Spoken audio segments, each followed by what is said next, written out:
interna del motor. Nosotros estuvimos viendo el funcionamiento, la parte termodinámica, digamos, toda la cuestión del reglaje y distribución. Vamos a ver los componentes principales que participan en el funcionamiento digamos, de esta máquina térmica. Y después vamos a presentar las dos diferencias. O sea, de este lado tenemos un motor diésel, de este lado tenemos un motor de combustión. Todos los otros son motores de combustión interna de ciclo Otto, o sea, que funciona con combustible que se enciende, digamos, por chispa, y los motores diésel se encienden por compresión. Entonces, vamos a ver cuál es la diferencia una vez que hayamos visto, porque internamente los motores son prácticamente iguales. O sea, hay algunas diferencias que yo se las voy a ir marcando a medida que vayamos viendo las láminas. En general, todos tienen pistones, todos tienen bielas, cilindros, cigüeñal, o sea, el principio de funcionamiento es igual, es un motor de 4 tiempos. La diferencia fundamental es, digamos, el tipo de encendido que tiene, cómo gestiona la combustión interna a través de elementos distintos, ¿no es cierto? Se puede hacer un sistema para mí un poquito más sencillo, utiliza solamente una bomba inyectora, en el caso de los motores antiguos, y después todos los motores de gestión electrónica casi utilizan los mismos componentes en cuanto a los ascensores. Los actuadores funcionan de otra manera, pero la lógica de funcionamiento es muy parecida si tiene dirección lineal. Dentro de lo que es el motor, y uno de los, digamos, uno de los elementos principales y que creo que más trabaja y uno de los que más sufre es el pistón. El otro día cuando hablamos yo decía, el pistón tiene el trabajo constante de subir y bajar, cuando baja hace la aspiración, cuando sube comprime, luego se aguanta toda la presión. Bueno, y dentro del pistón vamos a ver un elemento, fundamentalmente el elemento que lo une a la biela, que es el perno del pistón. Vendría a ser el que va alocado en el orificio que tiene el pistón, alocado en la falda, ¿no es cierto? Este es el que lo une a la biela, que es la pieza que estamos viendo acá, y la biela es el que une el pistón al cigüeñal. Lo que vemos acá son las ranuras donde van a ir alojados los aros. Vamos a ver en esta otra lámina. Tenemos la primera ranura, que es el aro de compresión. Sí. Disculpa mi ignorancia. Sí, para eso está. Para preguntar y aprender. Que lo que más de desgaste tiene es el pistón. No, más desgaste no. Eso también lo pago. No, es lo que más sufre, digamos. Está el pistón, digamos, en realidad no debería tocar al cilindro en ninguna parte, sino justamente estamos empezando a ver la parte de las ranuras y para ahí está.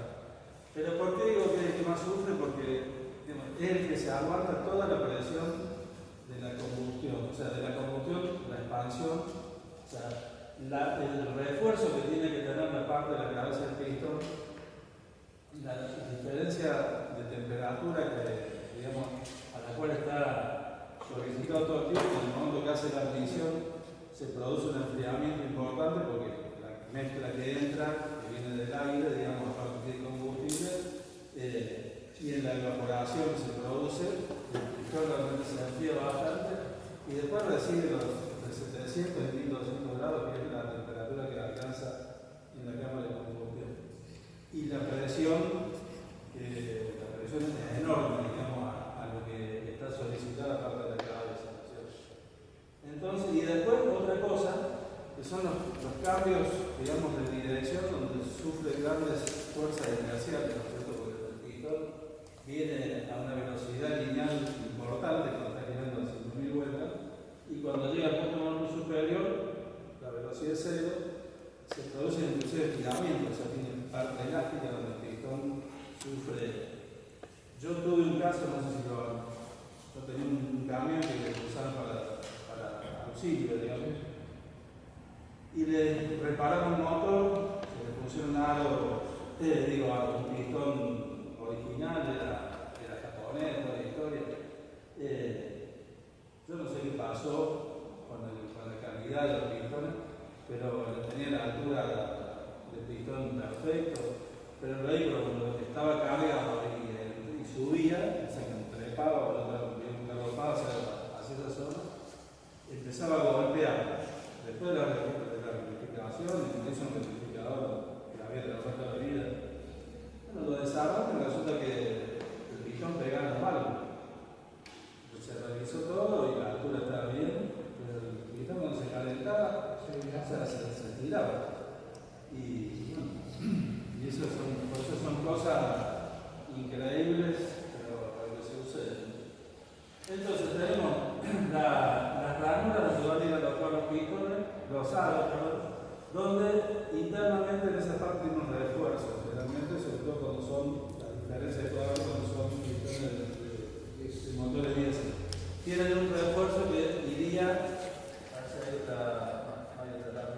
que iría, digamos, entre la parte del aro y reforzando el orificio, a este lado, el orificio del perno. O sea, internamente por acá tiene un refuerzo de aceite.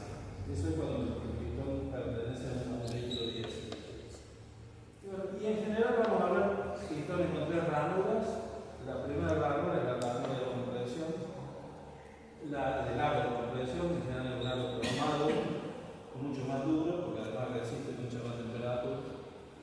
El segundo aro, hay una discusión entre media biblioteca que le dicen aro de compresión y otro que le dicen el primer aro de aceite, digamos. Un aro que tiene la doble función, ¿no es cierto? Porque ayuda al aro de compresión, pero el que empieza a hacer el trabajo de retener el aceite, o sea, los cilindros, esto estaría, digamos, corre a un cilindro. En general, todos los motores modernos tienen un inyector de aceite que trata de mojar largar un chorro justo que pegue a la cabeza del pistón para enfriarlo más. Y de paso, en el cervical lubrica el cilindro. Pero el aceite no puede pasar de las segundas ranuras hacia arriba, porque se quemaría en la combustión. O sea, y el aceite es combustible. Entonces, ahí cuando viene el problema que dice humea el motor. claro, por un lado tenemos el problema de lo que será el humo. La contaminación que genera un aceite quemado, porque en la combustión participan, digamos, distintos elementos que tiene el aceite que contaminan como lo que es el azufre, y que no se deben combustionar. El azufre es un lubricante. Está prohibido en los combustibles. Ahí es que los gasoil, digamos, todos los gasoiles empezaron a evolucionar a partir de las normas Euro 4, Euro 5, fueron a partir que le sacaron el azufre de la mezcla, ¿no es cierto?, que forma el gasoil. Cada vez menos porcentaje, los últimos gasoil que están permitidos son de 500 partes por millón, que son gasoil común. Que ya casi no lo venden en ninguna estación de servicio. Hoy, si tenés un auto diésel a bomba, digamos esto, tenés que usar ese gasoil, no podés usar el gasoil, digamos, el plus, digamos, no sé cómo se llama comercialmente, el euro, digamos, porque no tiene ningún porcentaje de azufre. Entonces las bombas que se lubrican justamente con el gasoil se destruyen los inyectores, o sea, directamente es un problema. Bueno, entonces, cosas, digamos, a tener en cuenta cuando uno ve un pistón para diferenciarlos o para controlar. Lo importante es el estado de las ranuras, los aros. Es muy importante que el aro realmente entre y que se pueda deslizar en todas las ranuras, porque si llega a haber algún defecto en el maquinado, el aro cuando se produzca la dilatación del pistón, el aro se puede quedar pegado o quedar pegado o cerrado, o quedar pegado en algún momento que está al máximo expansión y rayar el cilindro, puede hacer bastantes daños, ¿no? Hay diferencias en medida, digamos, digamos, acá adentro donde va el pistón. Si yo rectifico el cilindro, bueno, tengo que poner un pistón super medida porque tiene que tener una tolerancia, una locura. Igual ustedes no van a armar porque se puede van a vender, entonces tener la precaución de que si está estándar, que sea un estándar, que si tiene super medida, ese tipo de... Una consulta. Sí. Uno, por ejemplo, cuando va a medir el pistón para venderlo, ¿siempre se mide de donde va el perno de la biela para tomar la medida, para sacarlo? ¿O se puede medir de la cabeza de arriba? Mira, lo ideal, habría que ver el catálogo cómo viene, ¿no es cierto? La parte de menor diámetro del pistón es justamente la parte de la cabeza. Si vos tomás con el calibre, digamos, la parte de la cabeza, va a haber una diferencia importante a lo que sería la parte de la falda en esta parte, o sea, abajo del cuerpo. Pues yo cuando sabía vender lo que era Peugeot, pues así medir porque el Peugeot, el 504-2000, viene dos medidas de pistón, por más que sea diámetro 88 y diámetro 85, pero nos hacían medir el perno. Y hay otro que me decía que se medía del pistón de arriba, por eso me quedó la duda esa toda la vida. En la parte, digamos, la parte del pistón, obviamente no vas a medir acá en el perno porque te va a dar una diferencia. Claro. Pero justo abajo del perno es la parte de mayor diámetro. Claro. Porque el pistón, digamos, arriba es redondo, o sea, no hay un corte, un pistón nada. El pistón en la parte de la cabeza es perfectamente redondo. Pero hacia abajo el pistón es, si fuera redondo, los pistones son redondos abajo también. Bueno, abajo tiene más una forma elíptica, o sea, Es como es echar como un si fuera polvo. ovalado. El mayor diámetro lo va a tener justo a la altura del eje del cuerpo. O sea, y después hacia, digamos, si giramos 90 grados, ahí es más finito. Porque en realidad lo que toca, así, no lo toca el cilindro, sino donde hay una pared, una partícula de una superficie con aceite, es en la parte de la falda, en esta parte de acá, que es la que lo guía al pistón. Hoy los pistones son mucho más chiquitos, casi no tienen falda, porque en realidad, digamos, con la cabeza, antes la distancia del eje del perno a la cabeza del pistón era grande, entonces tenía que tener falda para que el pistón no se cruzara. Hoy los pistones son muy bajitos, los aros son... La mayoría de los motores modernos tienen algo de 1,2, antes había algo de 2,5, 3, que se ve una barbaridad.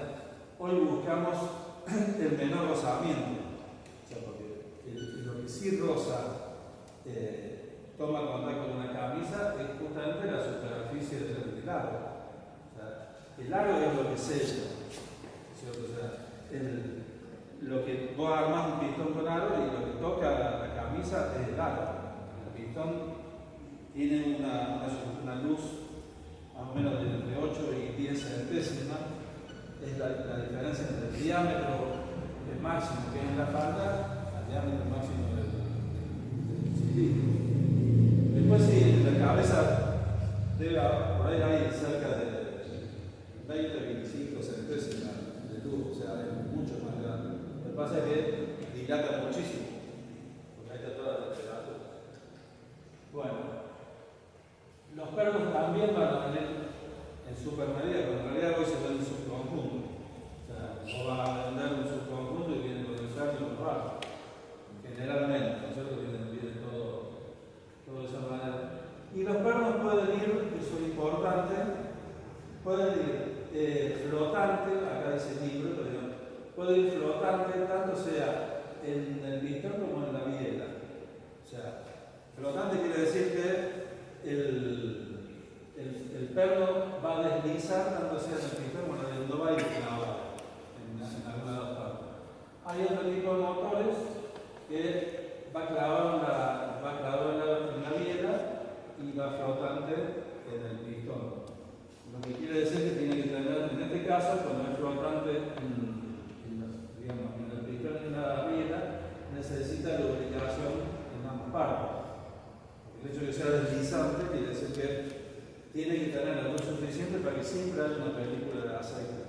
O sea, un motor sin una película de aceite entre dos materiales se clava en poco tiempo. ¿Sí? también están las otras versiones que utilizan un sistema que va clavado en el pistón y va flotando en la biela, que lleva la biela con buje. Cuando es flotante en ambas partes, tiene que llevar seguros, ¿no es cierto? Porque si no, el perno se va para cualquier lado y llega al cilindro y hace el estrago, ¿no es cierto? Bueno, la biela, esta es la biela vista en forma completa. Acá va a ir el ojo, digamos, para el perno, y acá va a estar agarrado en el movimiento cigüeñal. Entonces, en esta parte lleva el cojinete, que son los famosos cojinetes de biela, o los cojinetes de bancada, que son parecidos, siempre los cojinetes de biela van a ser más chicos, ¿no? Y vienen en dos partes, en dos piezas. Van a ver, y eso es importante, cuando por ahí vienen a comer un cojinete de biela, puede haber bielas que tengan traba, o sea, va a haber cojinetes que en el respaldo de los cojinetes tienen una muestra que es la traba para que calce justo en la biela, y hay hoy muchos motores que directamente no traen traba, directamente el cojinete es totalmente liso. Por eso son los distintos tipos. En la antigüedad todos los motores tenían un cojinete de traba. Bueno, y vamos a ver ahora el cigüeñal. El cigüeñal, nosotros lo estuvimos, desde donde estuvimos haciendo girar los motores el otro día, digamos, ahí estábamos en la punta. Y en aquel motor se lo alcanza a ver, digamos, allá en el corte. Va a ser, se podría decir, prácticamente el corazón del motor, ¿no? La función principal del cigüeñal es transformar el movimiento alternativo del pistón y la biela en un movimiento circular, ¿no es cierto?, para generar movimiento. O sea, el cigüeñal va a ir montado, va a girar sobre sí mismo, digamos, sobre su propio eje en esta línea, y estas son las bancadas, ¿no es cierto? Y entonces los brazos, digamos, donde están los muñones de biela, son los que van a girar. Cuando yo hacia el gráfico de las coordenadas cartesianas y veíamos todo el traslado angular, digamos, en la carrera del pistón, bueno, el cigüeñal lo que hace es transformar ese recorrido directamente en un movimiento constante, alternativo, variable según sea la velocidad, la revolución del motor. Estos son cigüeñales viejos que eran de 3 bancadas en 4 cilindros. Los cigüeñales, todos los cigüeñales en los motores de hoy, tienen una regla. Si el motor tiene 4 cilindros, más 1 son la cantidad de bancadas. El motor de 4 cilindros tiene 5, un motor de 6 tiene 7. Y después, bueno, los motores en B, digamos, van a tener también, según la cantidad de cilindros en línea que tenga cada B, más 1 para hacer la cantidad de bancadas que tenga, ¿no es cierto? Y la forma del cigüeñal, el cigüeñal está construido en un acero con alto porcentaje de carbono, porque tiene que tener un tratamiento térmico diferenciado, no puede ser una pieza dura como un vidrio. Hay una regla en lo que es los tratamientos materiales, la dureza de los materiales, es decir, la dureza va a acompañar la fragilidad, o sea, un material excesivamente duro es excesivamente frágil, como es un vidrio, digamos. Difícil agarrar un vidrio, pero por ahí le pegamos con una piedrita muy chiquita y lo destruimos. Entonces, el cigüeñal va a tener un tratamiento, digamos, de templado en las partes de cementado, nitrurado. El nitrurado en general va a ser completo, en donde se le va a dar una dureza superficial a las zonas donde van a ir los cojinetes, ¿cierto? Porque tiene que ser una zona extremadamente dura. Ahora, en toda la parte de los contrapesos y en general, en lo que es la estructura del cigüeñal, el ánima del cigüeñal tiene que ser elástico, porque si uno pudiera ver el cigüeñal funcionando, el cigüeñal se está torsionando todo el tiempo.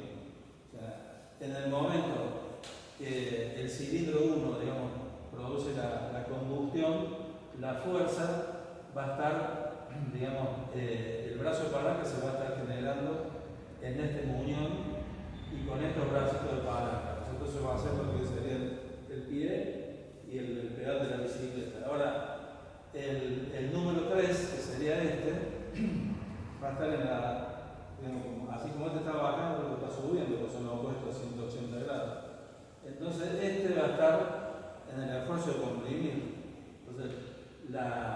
hay unas animaciones donde uno alcanza a ver cómo torsiona el cigüeñal, realmente es increíble. Entonces, si fuera duro, se partiría.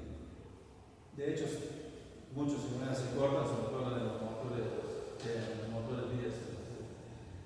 Y después, bueno, tiene la parte de los orificios de lubricación, que acá lo podemos ver, cosas a revisar cuando si vendieran un cigüeñal, lo que habría que revisar fundamentalmente es que tenga los tapones, los orificios de lubricación se hacen con una máquina con perforaciones de mecha y que atraviesan, digamos, hay que ver, puede haber las dos bancadas juntas que sean lisas, en este caso parece la bancada del medio, la bancada lisa. Entonces, según la bancada que tenga el orificio de lubricación, va a ser la que tiene el mechazo, se podría decir, hacia el muñón que va a tener inmediatamente al lado. Entonces, va a tener una perforación en ángulo para que pueda pasar por el centro del cigüeñal y llegar a transportar el aceite para que se lubriquen los muñones bien. De un lado, sobre todo del lado del contrapeso, generalmente si hacemos una perforación acá, entre este y este, por ejemplo, de este lado se va a observar un taponcito. Hay que revisar si tiene tapones. En algún lado va a tener tapones porque el aceite viene, cuando veamos lubricación, el aceite viene del bloque por las galerías internas del bloque, que serían las venas del cuerpo motriz, digamos, y va a llegar a todas las bancadas, ¿cierto? Porque se tienen que lubricar todas. Algunas de esas bancadas van a ser las que comuniquen con los muñones para que a través de circular por los cojinetes, llenar el interior del muñón y ir al muñón de biela, se va a transportar por ahí. Entonces, una de las cosas que hay que verificar, en el caso de cigüeñal, es controlar que no le falte ningún tapón, que ese aspecto totalmente completo. Obviamente, son nuevos, cuando está todo rectificado, pulido perfectamente en orden. Esta es la parte de lo que se llama la brida, donde va sujetado el volante del motor. Y cosas que van a notar, en los contrapesos generalmente tienen como perforaciones con punta de mecha que son para el equilibrado dinámico. O sea, esta es una pieza que, si la ven, es muy difícil de equilibrar, porque tiene pesos disímiles. Por eso los contrapesos tienen esta forma para balancear, digamos, el peso excedente que tienen los muñones. Si lo ven, están opuestos a los muñones de biela. Entonces, bueno, esas otras perforaciones tienen que ver para lograr un balanceo dinámico y no tenga vibraciones, porque esto girando, si tuviera vibraciones sería muy destructivo, ¿no?, para el funcionamiento del motor. Una consulta. Sí. ¿Cómo le da la dureza? Para darle dureza a una parte que no sea flexible. Porque las durezas se dan con un tratamiento térmico, químico. Los tratamientos en general, el tratamiento de lo que es el nitrurado son en hornos, digamos, a una temperatura determinada donde el material es como que abriera el poro, y dentro del horno hay como una lluvia de algún material que puede ser alguna aleación que tenga que ver con el cromo, con alguno de esos materiales. Yo te pregunta que me decimos que tiene una dureza y la otra parte es flexible. Ahora te sabré. ¿Cuáles son las partes? Son los muñones. Tanto sea, los muñones, ahora entendí la pregunta. En este es un motor 4 cilindros, 5 bancadas. Los 5 muñones de bancada van a tener un templado o un cementado. El cementado se da hoy, digamos, con bobinas de inducción. O sea, son bobinas que tienen justo ese tamaño, y entonces por inducción eléctrica, digamos, se calienta la pieza a una temperatura determinada y luego sufre, si es un templado, tiene que sufrir un enfriamiento bioeléctrico. Y cuando es cementado, digamos, es a través de una baja de temperatura más gradual, ¿no es cierto? Pero también dándole alta temperatura. Si yo calentara todo, estaría calentando absolutamente todo el cigüeñal.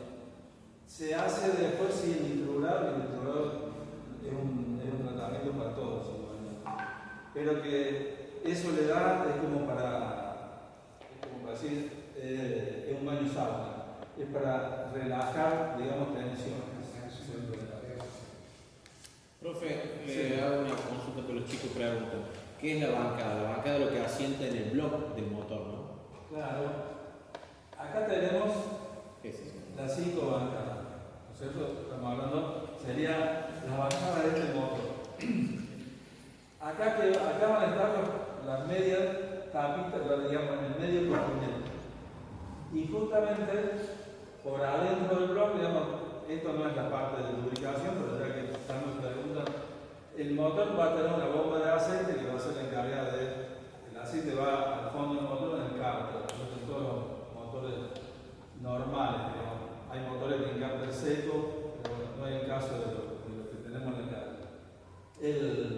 La bomba lo que tiene la función de agarrar el aceite del fondo del cárter, darle una presión y un caudal determinado que en la antigüedad tenían una presión máxima limitada. Hoy hay muchos motores que directamente tienen una válvula electrónica que va compensando el caudal y la presión. Todo en función del menor esfuerzo, digamos, de bajar consumo, de tener mejor rendimiento. O sea, los primeros motores que tuvimos en el sistema fueron los THP, que es un motor que incorporó tanta tecnología que todo el mundo está asustado con esos motores, pero es un motor fantástico que realmente tiene un rendimiento espectacular. Entonces, pero lo normal es que la bomba levanta presión, tiene una válvula de alivio, cuando llega a cierta presión, deriva el aceite para una galería que retorna el cárter, porque no se justifica demasiada presión, porque se empiezan a producir lo que se llama cabiteo, o sea, espuma. Se puede producir espuma, que la espuma tiene aire, y las moléculas de aire, digamos, rompen la película de aceite. Entonces, lo importante es el caudal, digamos, la presión.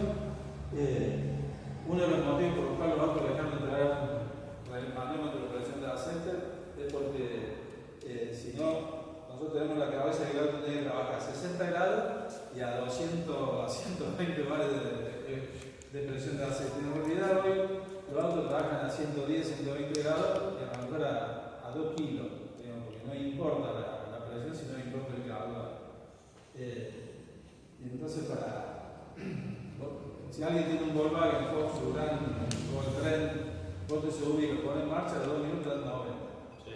O sea, si le pones la escala, el auto está a 40, no está a 40, está a 70.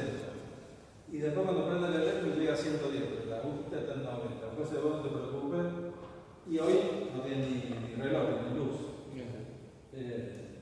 Pero bueno, el aceite va a venir, digamos, por una galería principal, va a pasar por este alojamiento que acaba el filtro de aceite, se va a filtrar y vuelve a una galería principal que está haciendo de punta a punta del motor y de ahí deriva a las 5 bancadas. O sea, lo que más tenemos que lubricar son las bancadas.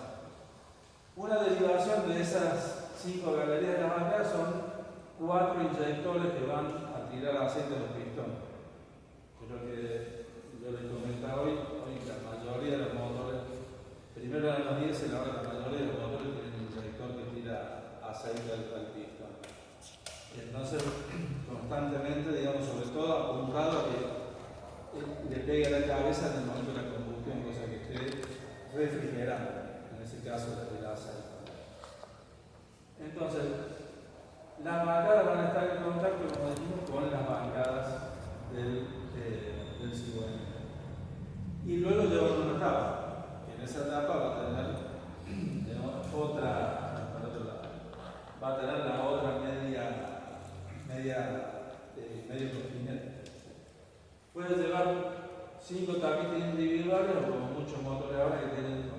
semicarta. O sea, el bloque es más corto y después te llevan como un agregado donde tiene ahí el semicarta con todas las bancadas. Y algunos motores, además de ese semicarta, tienen árboles contrarrotantes que son para el balanceo, digamos, para la armónica que puede haber dentro del motor. Bueno, no solamente tenemos que aislar, digamos, el cigüeñal del fierro, ¿no es cierto?, lo que sería el motor para que gire libremente. Lo que hace el aceite es formar una película que va a estar entre el cojinete y el cigüeñal. O sea, se podría decir que el cigüeñal, cuando el motor está parado, está apoyado, digamos, contra el cojinete. Este motor está al revés. Imaginemos que estuviera para el otro lado, estaría apoyando contra las tapas, por el mismo peso. O sea, yo tengo el cigüeñal acá, está sujetado por las 5 tapas de las bancadas. El peso que tiene el cigüeñal, las bielas, los pistones, todo lo que están apoyados en el cigüeñal, por una cuestión de fuerza de gravedad, ¿no es cierto? El cigüeñal va a estar apoyado sobre las bancadas. Entonces, es tan importante por eso la calidad del aceite, lo que es la densidad, digamos, del aceite, el grado justo que tiene que tener. Porque en el momento que el vehículo arranca, los primeros giros hasta que levanta presión, que a veces son 2-3 segundos, digamos, de que arrancó y levantó la presión, el cigüeñal recién ahí se levantó y empezó a flotar. O sea, imagínense que en realidad gira flotando en una película de aceite. Si no fuera así, es imposible que un motor dure 200-300.000 kilómetros, muchísimo más si lo cuidamos. Entonces, ahí, por supuesto, si tienen la buena conducta de no cambiarle el aceite, la buena conducta para los mecánicos, a lo mejor en 40-50.000 kilómetros se van a empezar a tapar los filtros que se veían y vamos a tener trabajo. Y ustedes van a tener respuesta. Nos beneficiamos todos. En definitiva. Bueno, la otra cosa que me faltaba acá son estas media luna que tenemos acá, que son los cojinetes axiales. Los cojinetes axiales tienen la función de regular, digamos, el movimiento, digamos, axial que no debe tener el cigüeñal. Y eso, ¿por qué no debe tener el movimiento axial? Porque si se mueve para todos lados, la viga no va a saber para dónde ir. Y me va también, a través del perno, me va también a desalinear el pistón. Entonces, cuando yo armo el motor, digamos, una de las cosas importantes, por eso a ustedes no les interesa, pero es información. Es importantísimo lo que llaman el escuadrón de la biela. O sea, yo si trazo un eje imaginario por donde iría el perno del pistón y otro eje imaginario por donde va a estar el movimiento cigüeñal, tienen que ser perfectamente paralelos. Porque si no, digamos, si esto no está paralelo con esto, alguno de los dos va a estar, digamos, tocando en forma diferente. Es decir, el pistón en vez de estar superalineado va a estar corrido para un lado y va a producir desgastes que no son convenientes. Entonces, los cojinetes axiales tienen que impedir que el cigüeñal vaya y venga. Por supuesto que van a tener un respaldo de acero, igual que los cojinetes comunes, y la parte de donde tocan, el material en diferenciación. Si no tuvieran los cojinetes, los axiales, el cigüeñal pega sobre el costado del bloque, sobre el cuello. ¿Quién gasta a los cojinetes axiales? A ustedes no sé qué se les ocurre. Imagínense que acá, a ver si sigue falta mucho. Acá en esta parte va el volante del motor. Y en el volante del motor va fijado el embrague. Y cuando ustedes pisan el pedal de embrague, ¿tienen idea qué están haciendo? Fuerza. Sí. Depende.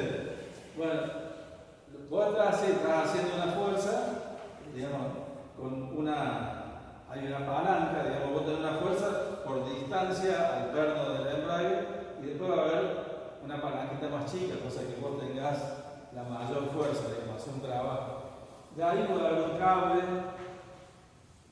puede haber una bombita hidráulica que va a mover un sistema, pero en definitiva uno que va a estar moviendo es un mecanismo que termina en la crapodina empujando, la crapodina es un rulemán, ¿no es cierto?, que va a terminar empujando el diafragma del embrague, que lo podría traer para que vean y se den una idea de qué se trata. Lo tuvimos acá para el momento de medición. Y el embrague lo que hace es separar el movimiento del cigüeñal del movimiento que va hacia la caja. O sea, pues yo tengo un motor, cualquiera de estos motores, para que el vehículo yo lo pongo en marcha y está regulando. O sea, está regulando ¿por qué? Lo otro día lo hablaba. Porque tiene que tener una velocidad de giro determinada para que el motor no se pare. O sea, para que se produzcan las 4 explosiones, el volante almacene inercia, el motor quede regulando parejito, que no vibra nada en el auto, necesito por lo menos 800 vueltas, ¿cierto? En un motor común.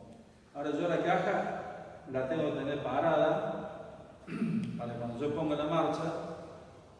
Si no yo pongo la marcha, el auto sale 800 vueltas por minuto, o sea, hay una reducción.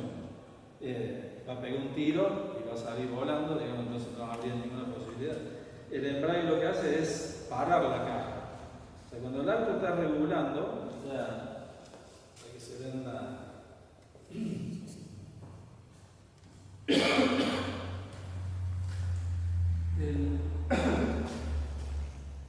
Yo tengo acá el eje cigüeñal, y acá tengo lo que sería la directa de la caja de velocidad. La directa de la caja de velocidad va a tener una serie de engranajes, uno más chico, acá uno más grande, después acá uno más grande, acá uno un poquito más chico, que van a hacer las relaciones de marcha. O sea, como el motor no tiene la máxima potencia a 800 vueltas, sino por ahí lo tiene a 5500, y la mayor fuerza, que se llama par, muchas veces escuchan el par, el torque, lo van a tener de las 2500 y 3000 vueltas. Yo no lo podría tener acelerado a 2000 vueltas y soltar y poner la marcha. Voy a buscar un montón de virutas de fierro roto y no. Entonces, el vehículo tiene una serie de desmultiplicaciones. Hacemos la analogía con la bicicleta. O sea, si yo tengo una subida así, quiero salir con la corona grande y el piñón chico, se tiene para 5 arriba del pedal para que empiece a rodar. Entonces, ¿qué hago? Pongo la corona más chica y el piñón más grande, ahí tengo una reducción final que hace que yo pedale muchas veces y la rueda gire menos. Esas son las de desmultiplicación. Serían las relaciones de cambio. Entonces, yo voy a poner la corona más chica y el piñón más grande, pero para eso yo puedo venir, ya vengo en movimiento. ¿No es cierto? Ahora, si yo tengo el motor dando vueltas, porque tiene que estar regulando la velocidad de ralentía, y quiero acá hacer los cambios, o sea, a la caja no la puedo parar, no puedo romper los engranajes.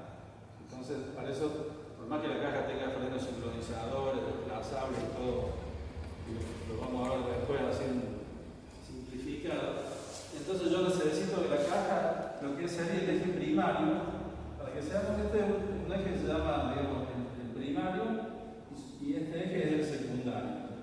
Y después acá vuelve a subir y sale por la cola de la caja al diferencial, al semieje, a la fuerza. Entonces, el eje primario tiene que estar parado para que yo pueda poner los cambios. Entonces, la única forma de pararlo es separarlo de la caja de velocidad. Entonces, yo tengo el volante de motor, digamos acá, tengo un disco de embrague, acá tiene una estría, y ese disco de embrague está, digamos, la directa tiene una estría que entra, engrana justo en el disco de embrague. Y después voy a tener una placa de presión. Esa placa de presión tiene como unas patitas acá, ¿no es cierto?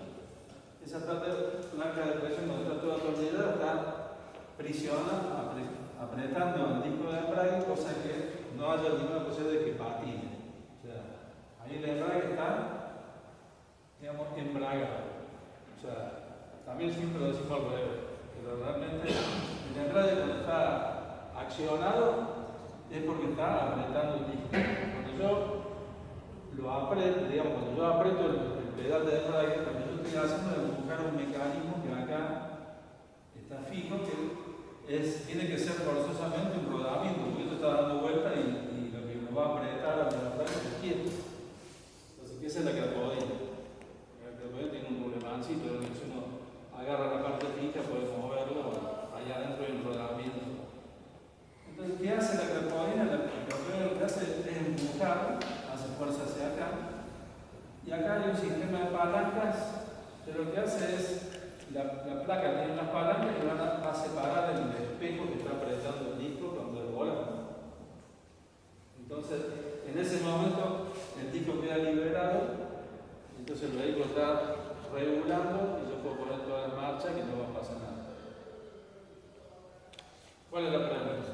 Pregunten, así se hace más divertido. Es que tiene vergüenza. ¿Eh? Es que tiene vergüenza, Luis. Justamente eso, que ese era el momento cuando lo libera el disco y entra el cambio. Que ahí es cuando se separa Claro, el tiempo. cuando yo aprieto el embrague, lo que estoy haciendo es desembrague, digamos, es producir el desacople del disco con respecto al volante y a la placa de presión. Sí. El conjunto placa y disco, bueno, la placa es la que aprieta el disco contra el volante. Entonces, yo estoy haciendo fuerza para acá. Y acá ¿qué hay? Acá está la avenida de Cigüeñal y después acá está el Cigüeñal con los muñones, digamos, con todo eso que tenemos ahí. Entonces, cuando yo aprieto el embrague, cuando yo aprieto el embrague estoy haciendo una fuerza hacia allá. Entonces, hay una de las partes de los comienzos axiales que están aguantándose constantemente esa fuerza que vos estás haciendo. Y entonces produce un desgaste. Es lo que produce el desgaste, porque si mañana se tendría que quedar con el embrague. Profe, una pregunta. Y cuando se corta el embrague, por ahí algo que se puede manejar con el cable cortado, hacia las revoluciones podés meter marcha. ¿Por qué es eso? O sea, que la revolución esa que te da como el espacio de separación. No. ¿Qué es? No, voy a traer un embrague. Así lo entendemos un poquito más. Claro, el diafragma es esta parte de acá, ¿no es cierto? La placa es el conjunto completo. O sea, la placa tiene una estructura, que sería toda esta carcasa. De este lado tiene lo que sería el espejo, que es la parte que va a hacer presión y donde va a tocar, digamos, los discos de fricción, ¿no es cierto? Y del otro lado del volante tiene también una parte rectificada, que no debería estar así oxidada, que también es de un espejo a donde el disco va a trabajar, ¿no es cierto? Ahí. Y entonces después, esto cuando yo lo aprieto, ahí ven que tiene una separación.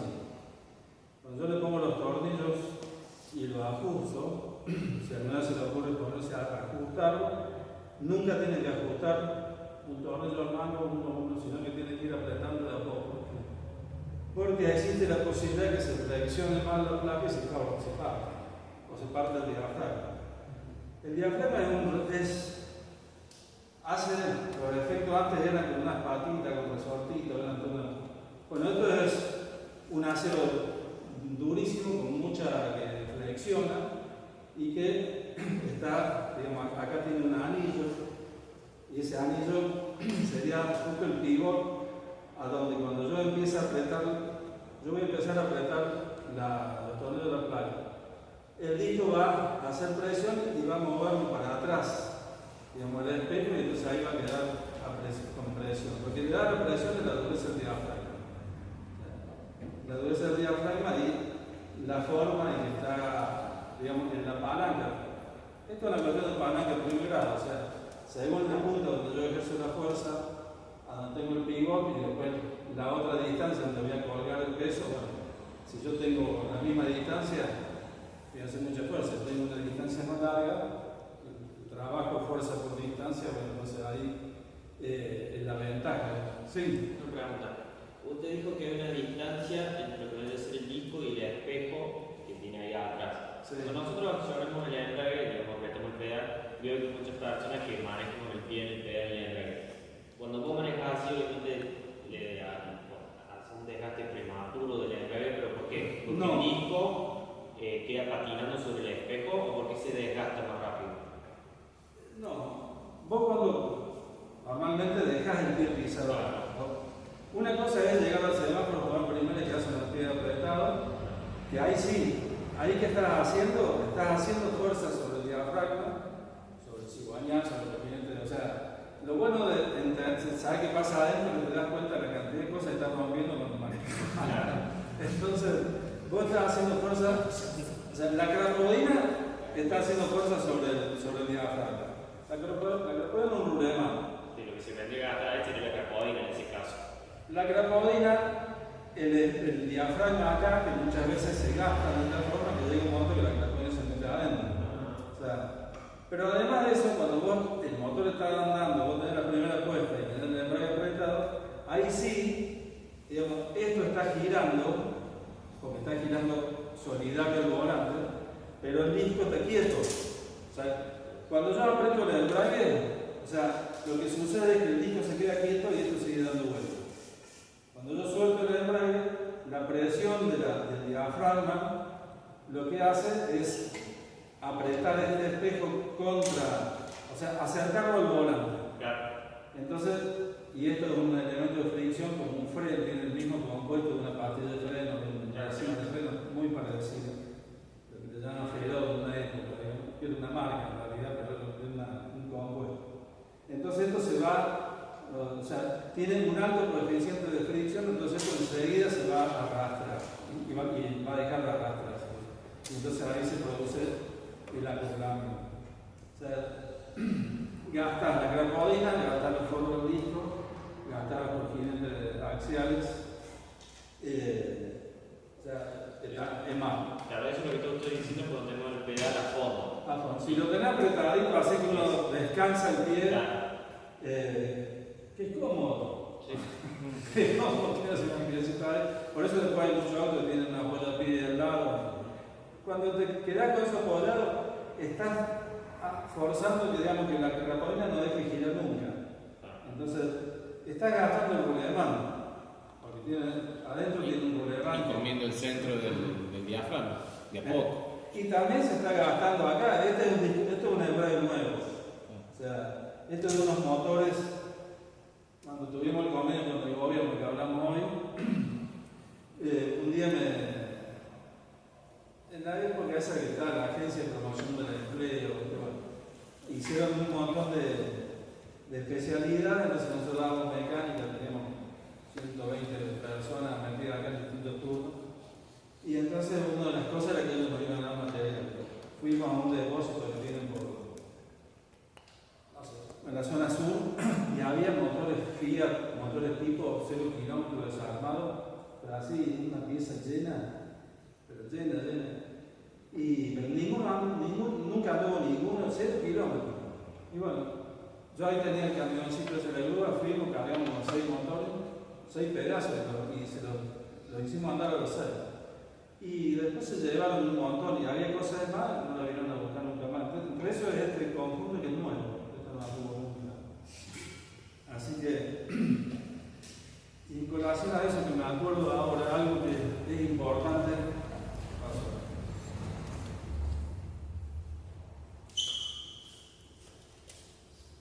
por las dudas, si tienen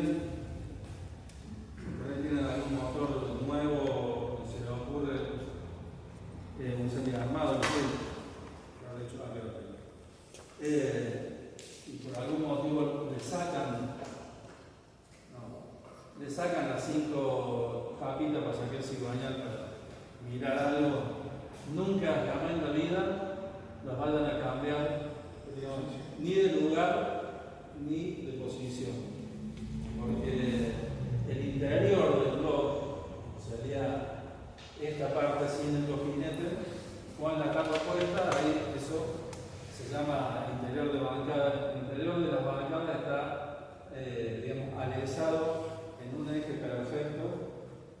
Entonces, con las tapas puestas en una posición. O sea, normalmente tiene una numeración que puede ir el 1 desde la distribución para atrás, o sea, un Renault, el 1 desde atrás para atrás, o sea, un francés, digamos.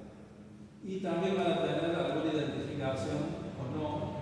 Hoy muchos motores acá la tienen el número de lado. Entonces, ni a las reglas ni a las bancadas las deben cambiar de lugar, porque el motor no gira directamente. Cambias una sola y no lo podrás girar porque está fuera del. Bueno. Pierde el balanceo. No. Claro. El cigüeñal es derechito. Y sus apoyos tienen que estar perfectamente en una misma línea. Si vos cambias una de las tapas, a lo mejor por 3-4 centésimas está desplazado, porque además cuando lo tienen que hacer el interior perfectamente redondo, y no es lo mismo hacer el interior de una forma que dar la vuelta a la tapa.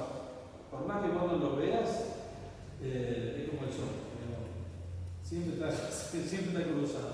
Una biela que le saque y le dé vuelta a la tapita, el motor, pero 100% con seguridad que no gira. No es que gira duro, no va a girar, se clava enseguida. Bueno, ¿del embrague quedó claro? Sí. Vale. Y bueno, y este sería en el caso de este motor, en general la parte de los axiales pueden ir, la mayoría los tiene o en el medio o en la última banca. En general es así. Los motores más modernos, la mayoría ahora los tienen arriba.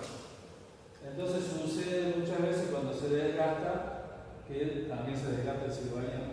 Cuando sufren probablemente los motores, los Fiat, los Fide, los 1.4, eso tienen muchos problemas y por ahí tienen fuga de aceite. O sea, los aceites tienen en todos, las luces de cojines, todos tienen una luz determinada, cuando hay mucho desgaste, fuga de aceite, baja la presión y tenemos problemas. Ese es el tema del volante.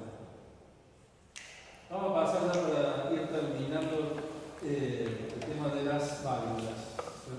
La válvula es otro de los elementos que está realmente exigida en gran parte por el problema del esfuerzo mecánico, digamos, que tiene una válvula abre y cierra, es la que está encargada de dejar entrar la mezcla y luego la de escape, la encargada de dejar salir el escape, no sé de los gases que emanan. Entonces, más o menos entre 4 y 5 mil vueltas la válvula va a subir y bajar. O sea, cuando sube, o sea, cuando se abre, mejor dicho, cuando se abre es porque la leva a través de algún componente, digamos, que puede ser un botador o un balancín, digamos, la hace, digamos, la leva viene, ¿se acuerdan de mismo la forma que tiene la leva, la leva, que tiene un círculo de base, me viene en la cara que estás hablando muy bien, entonces digo,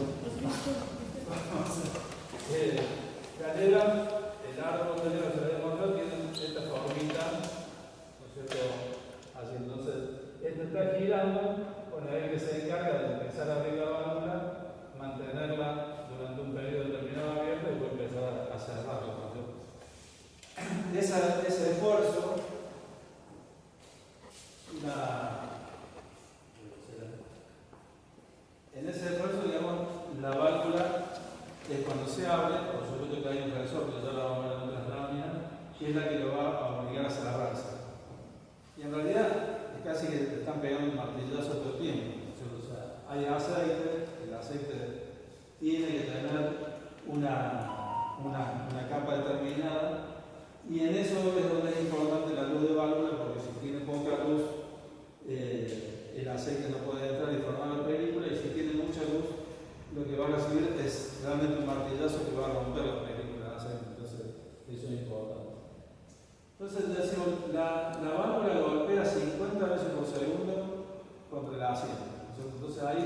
tiene que tener una resistencia mecánica importante. Tiene también, digamos, una gran fatiga en cuanto a la parte química, porque está en contacto con el combustible y con los gases de escape. Esos gases de escape que son, sobre todo por la temperatura, las variaciones térmicas, pueden producir, digamos, picaduras, ¿cierto? O sea, de hecho producen picaduras. Y esas picaduras se van a notar sobre todo en la parte donde más sufre, que es el asiento, y cuando se empieza a picar, empieza a dejar de cerrar herméticamente. Entonces perdemos eficiencia en cuanto a la compresión o también en la munición, cuando necesita que la válvula de escape esté bien cerrada y no haya fuga, ¿cierto? Entonces la válvula va a ser, digamos, de materiales que son en general aceros, algodón, níquel, o sea, con mucha dureza, y a veces también, lo voy a hacer más rápido para que no es tan importante para vender válvulas, digamos, saber todo esto, pero por ahí es un dato interesante. Van a ver que hay válvulas que son de dos metales distintos, o sea, como necesitamos tener una gran dureza en lo que sería el pie de la válvula, porque es la que está constantemente rozando contra el asiento, entonces tienen un material mucho más duro en la parte del pie y un material más resistente a la temperatura en la parte de lo que sería la base de la válvula donde va a estar cerrada. Algunas válvulas van a ver que son huecas y tienen sodio adentro para refrigerar. En navegación se usa eso, se usa en competición. Y ahora los motores PHP hay una versión, la de más potencia, que tiene la válvula. En la válvula de escape se utiliza la válvula de sodio. El sodio tiene la fusión, o sea, la fusión del sodio se produce a 98 grados centígrados, también así que el agua a cero, pero la ebullición a 735, o sea, tiene 9 veces más, digamos, poder transmitir calor, la conductividad para el pasaje térmico que el acero. O sea, entonces, justamente la parte más caliente, lo que hace es sacar el calor del pie de la válvula, que es donde está soportando el fuego del escape, se podría decir, y entonces lo lleva a la parte del eje de la válvula, que sería el vástago, para que en el contacto con la guía lo disipe. La válvula disipa a través de la guía y solamente en el momento que está cerrada, que tiene contacto con la tapa y puede disipar la temperatura ahí. Estas son las válvulas bimetálicas y acá. Profe, otra consulta. ¿Y lo que lubrica las válvulas?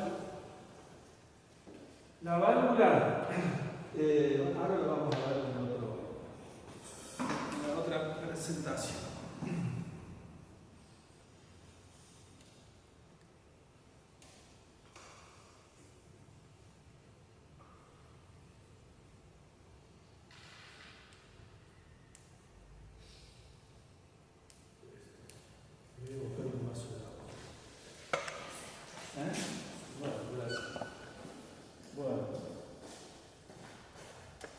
Acá tenemos un corte de lo que sería, digamos, dentro de la capa de cilindros. Nosotros vamos a tener, esta sería la guía de válvulas. Una de las partes más duras, digamos, que también lleva un tratamiento térmico del cementado, y lo que más dureza se le da es a la punta de la válvula, que es donde la va a tocar, nunca la va a tocar, porque va a tocar o un balancín o el botador. O sea, ahí es donde tiene siempre el golpe.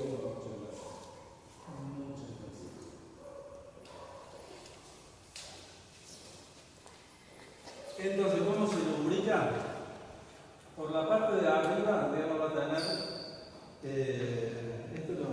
los tornillitos puestos. No, flojos.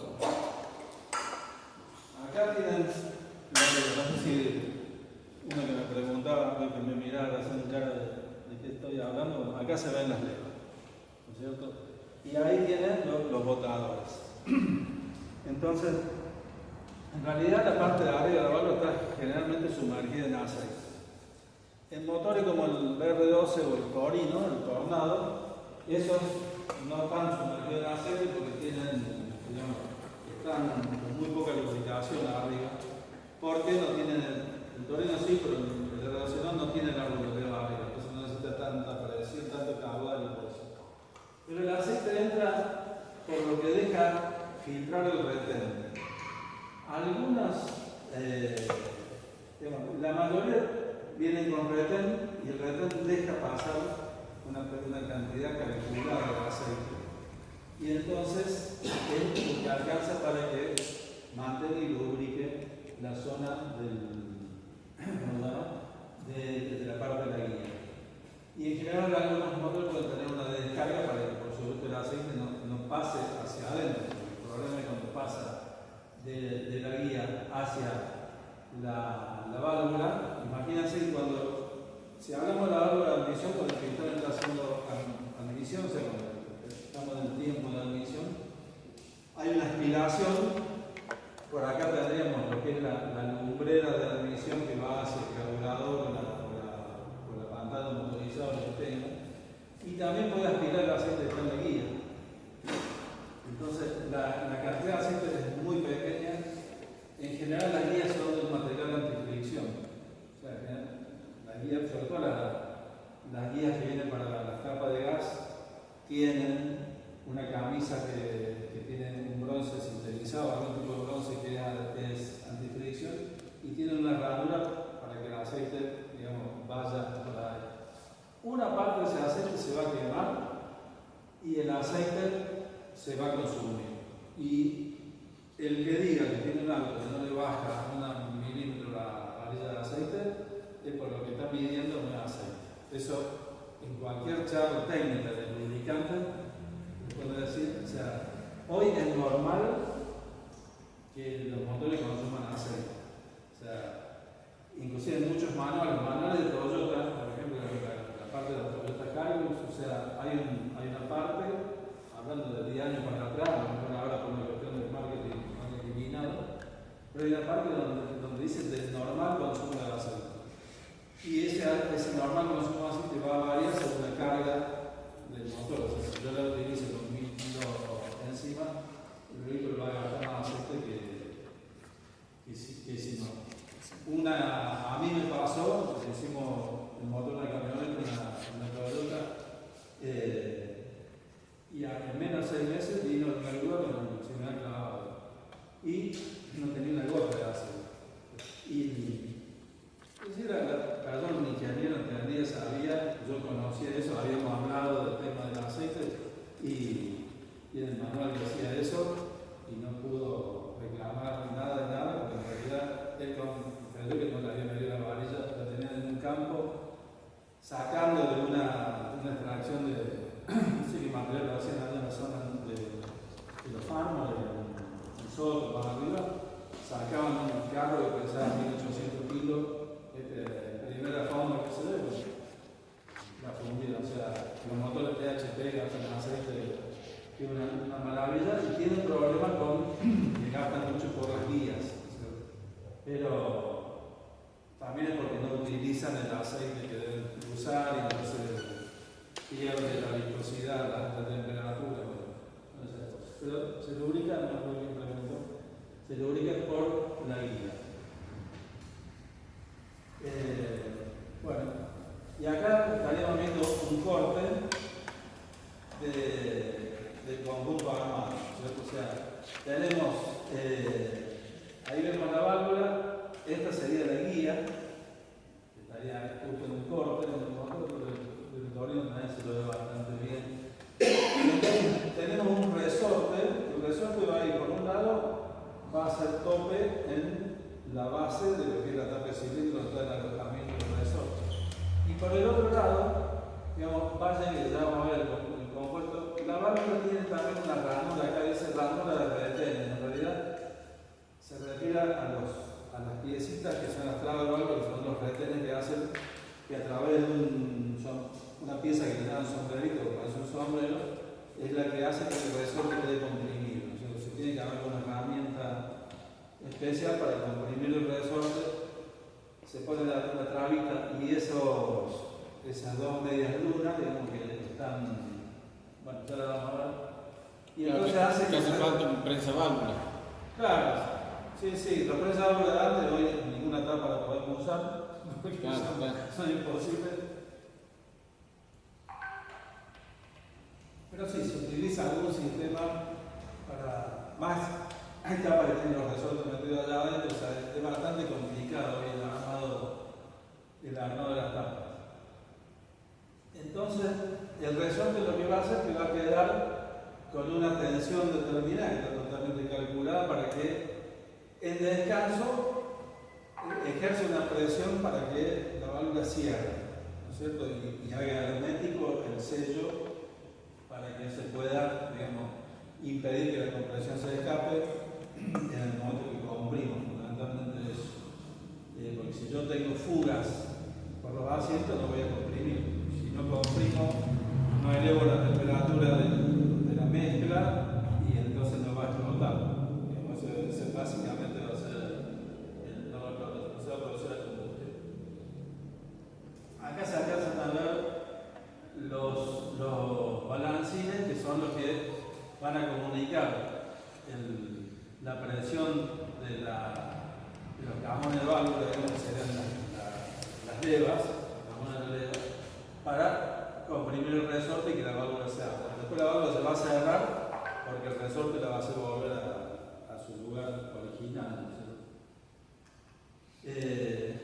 Bueno, estas son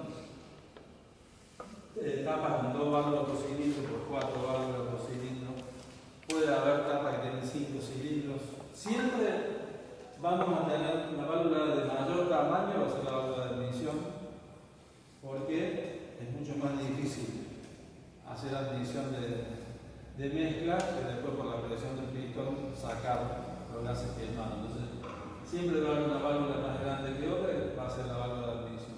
Cuando son 4 válvulas o multiválvulas, puede haber 3 válvulas, puede ser 4. Si son 3 van a ser 2 de admisión y 1 de escape. Y si son 5 son 3 de admisión y 2 de escape.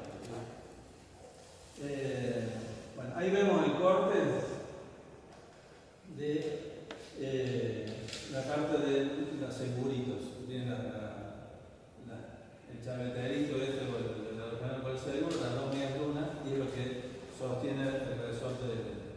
Y estas son las piezas, ¿no es cierto? Lo que van a hacer, que vienen de distintas formas, tamaños, eso es. Y hablando de los retenes, estos son los retenes que van a ir, digamos, cerrando entre lo que sería el pie de válvula y la guía. Pero el retén tiene que permitir de alguna manera que pase una cantidad controlada de aceite, porque esto sin ninguna lubricación. No tiene lubricación forzada, pero se iría siempre para el lado del motor y entraría a la cámara de combustión.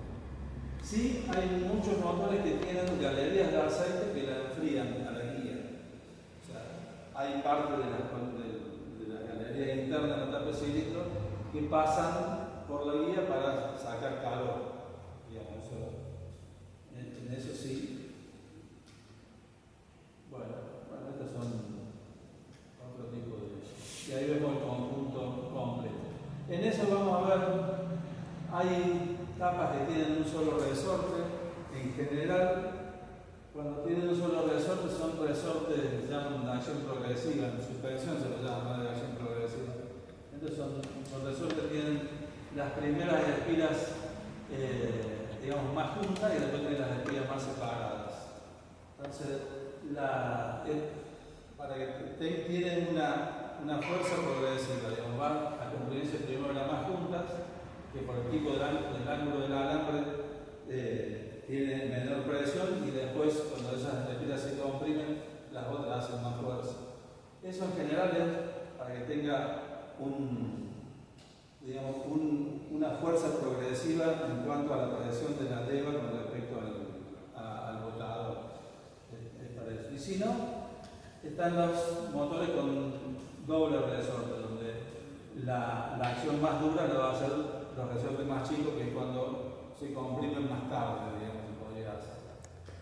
En eso, es importante el resorte tiene que tener una dureza exacta para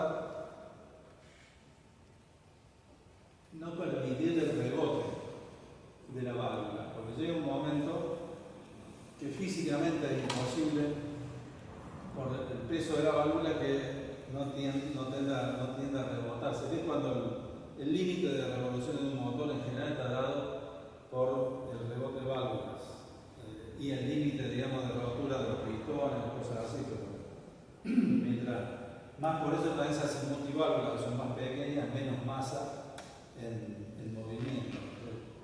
Es una de las razones.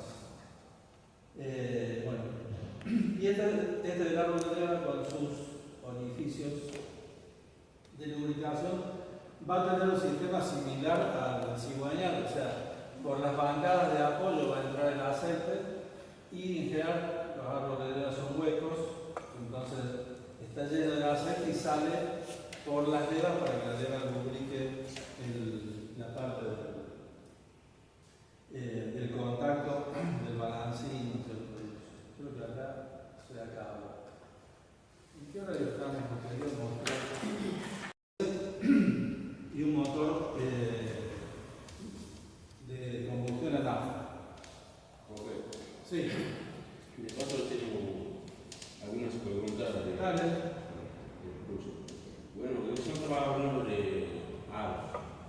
Yo necesito saber la cantidad de luz de dar, bueno, si tienen estándar, por ejemplo, un motor de Renault, un motor de Peugeot, ¿cuánto luz puede dar el árbol? Vos cuando te referías a luz de aros, me imagino, una de las materias que me costó aprobar fue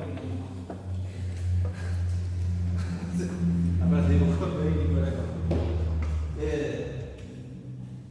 el aro es un segmento, ¿no es cierto?, que es así y tiene una puntita, ¿no es cierto? Y ese segmento no se están tocando las puntas, sino que vos tenés que hacer fuerza para que se junten. Cuando eso es lo que sería el descanso. Cuando lo metés en el pistón, ¿cierto?, lo tenés que abrir con mucho cuidado porque si lo abrís de más se corta. Por eso sí, es duro y es frágil. Entonces, no lo podés, cuando el aro está nuevo, sobre todo en primera ranura, no lo va a querer torsionar porque se va a partir con seguridad.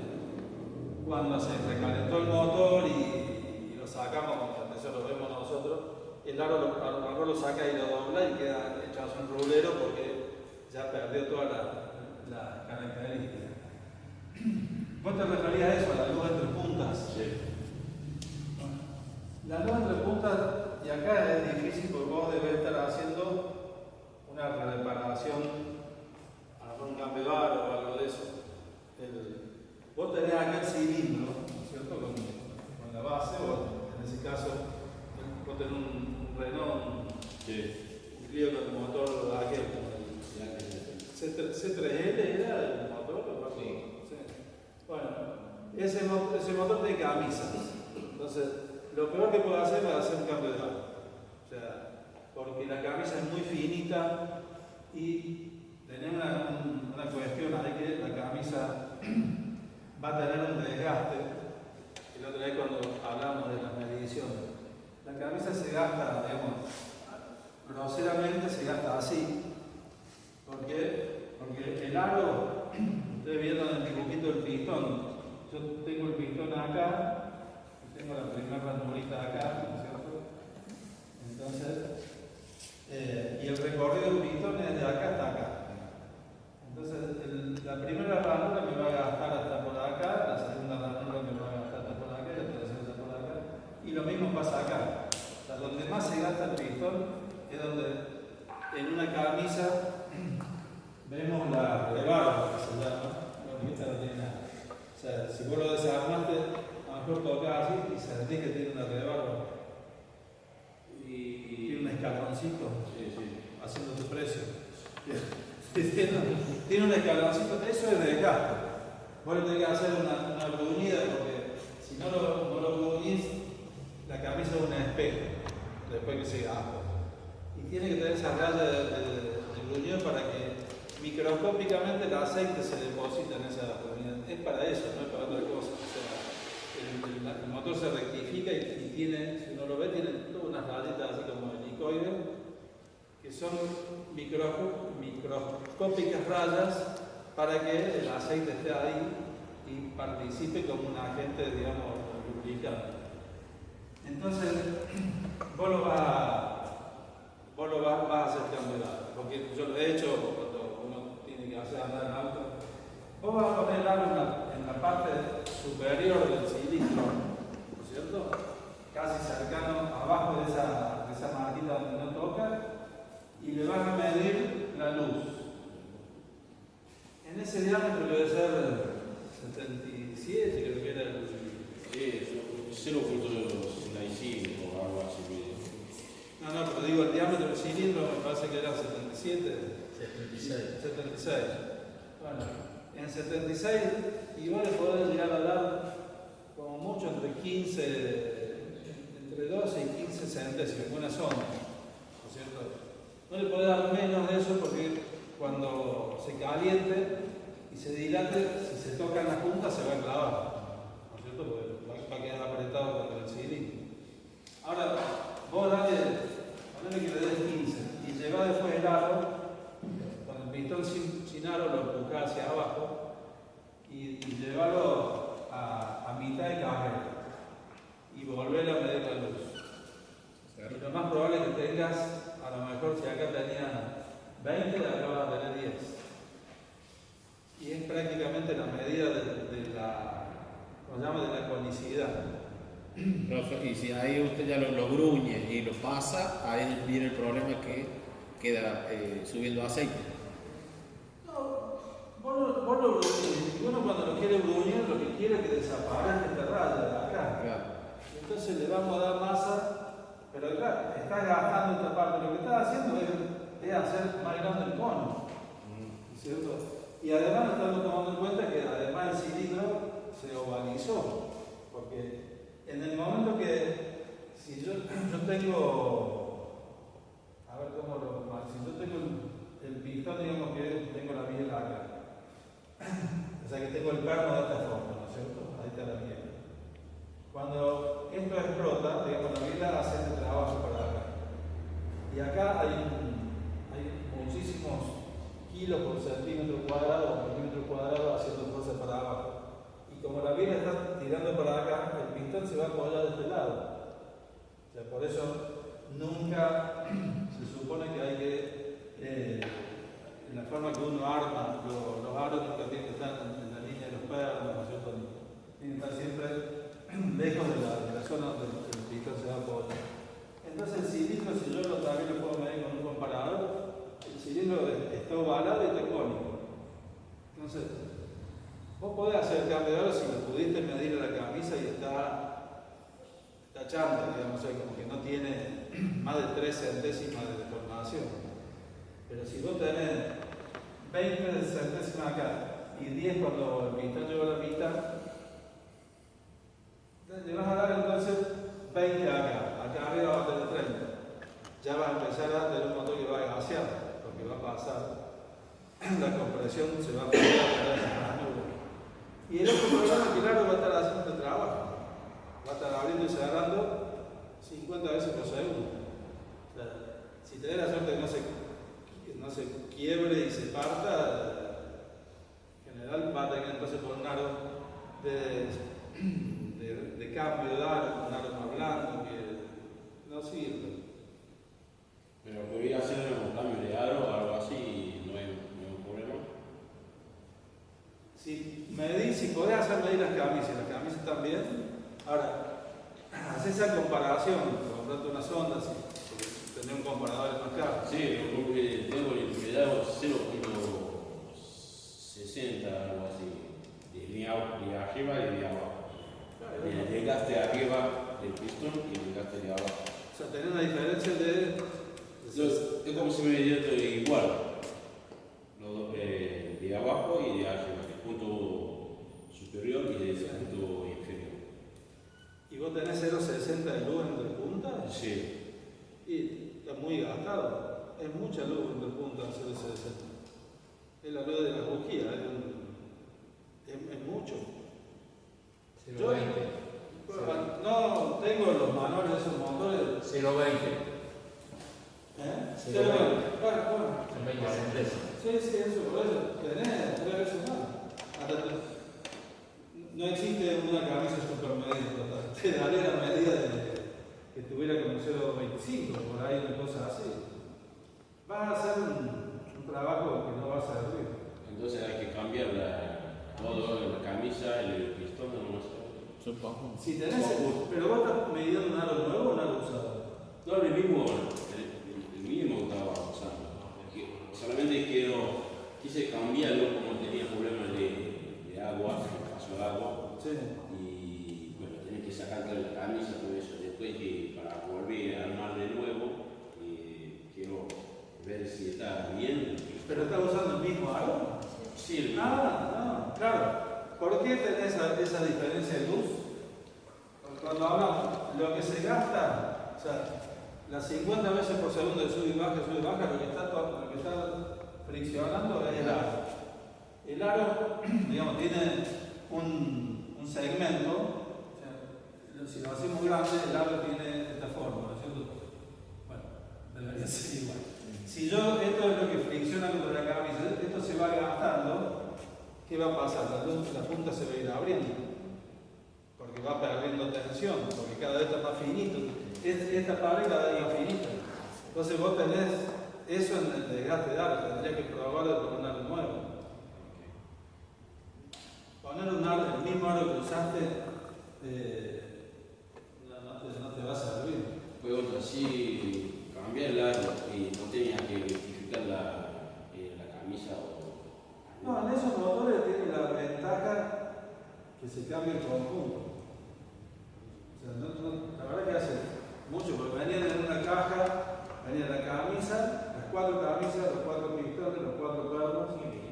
Me recomendaría cambiarle todo el conjunto, la camisa, todo eso. Eso sería ideal, y lo bueno que tiene ese motor te queda todo nuevo. Pero tenés que hacer controlar el cigüeñal, la riela, digamos, todo un... Bueno, vos lo desarmaste porque filtraba por los anillos de la base de la camisa. Sí. Es lo que hablábamos la otra vez que no se contó. Claro. No te hubiera hecho... Si era ese el problema y el motor está andando bien, no necesitabas sacar el pistón de la camisa. Vos podías sacar el conjunto todo armado para poder poner en un motor que está más o menos bien. Es raro que pase eso, digamos, pero no es algo que yo no lo haría con un cliente. A mí, si el motor anda perfectamente bien, no me gasta aceite, yo no estoy desarmando los aros, estoy sacando el conjunto completo. Ahora, me imagino que si tiene 60 euros aro vivo es porque el motor está gastado.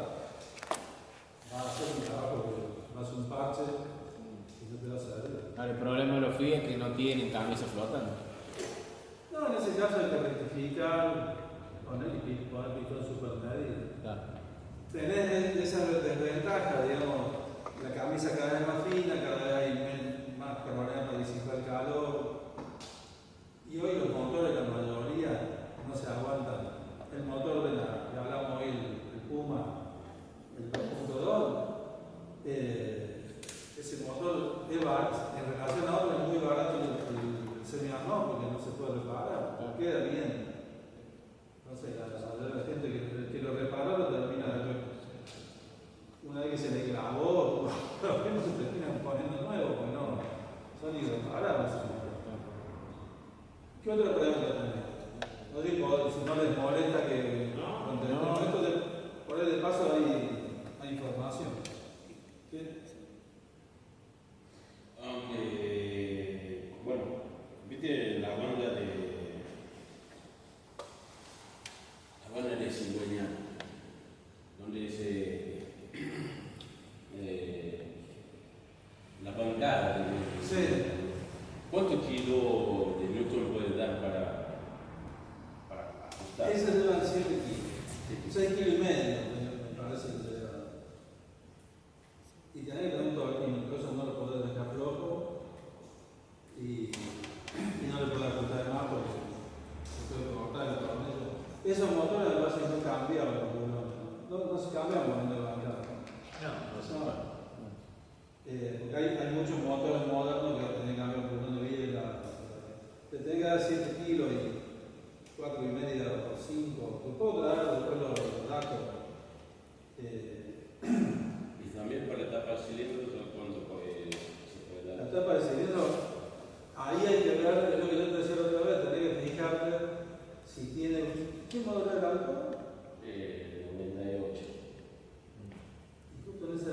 empezaron a venir los bulones cambiables. En un reloj yo le daría 7 kilos y no más de eso. Profe, otra cosa, dígale cómo se ajustan los bulones de tapa cilindro.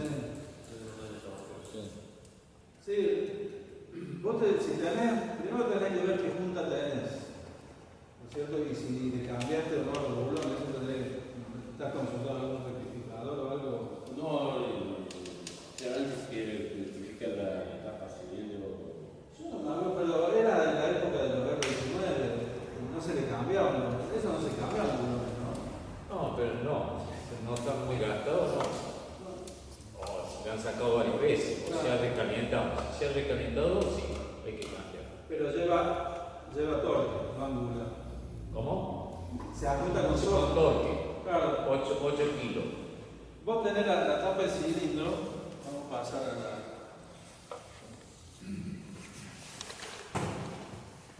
Tenés la tapa de cilindro que es un ladrillo, digamos así, y tiene 10 tornillos, ¿no es cierto?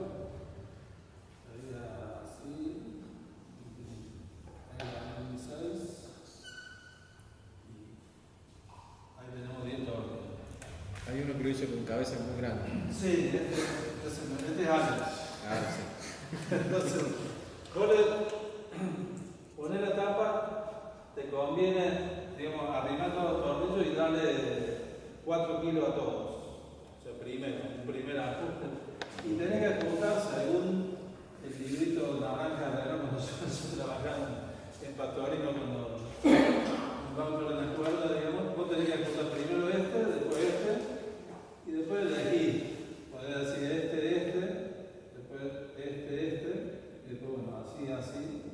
Hay otros que dicen que es en espiral, pero en el librito te enseñaba a hacerlo de esa forma. Entonces, ¿por qué? Porque vos tenés que ir ajustando el centro hacia afuera, la junta se va a ir comprimiendo y la junta que también va a ir, digamos, sacando el aire que hay entre las capas. Entonces vos le tenés que dar primero 4 kilos y lo dejás, yo hago eso, lo dejo 10 minutos. Después aflojar un tornillo, o sea, aflojar 90 grados, y ahí sí le das el torque final, que no me acuerdo, entre 8 kilos. O sea, y le das 8 kilos, ahí aflojar le das 8 kilos a todos. Y después, ponerlo, lo ideal, lo recomendable es ponerlo en marcha, dejarlo que le gane temperatura, prender el electro, lo parás y al otro día la volvés a reapretar, o sea, aflojas y le das 8 kilos a todo de nuevo. Porque la tapa, digamos, cuando calentó, levantó temperatura, la punta tiene, digamos, por más que no son multiláminas, son puntas que son todo con la forma de construida de toda presión y hay capas de aire interna y bueno, cuando se afloja esa capa de aire, el material cede. Y si cede el material, los tornillos se aflojan. Y entonces, en definitiva, pierde presión los aritos de fuego de la punta, lo traen a mirar y se te va a volver a quemar.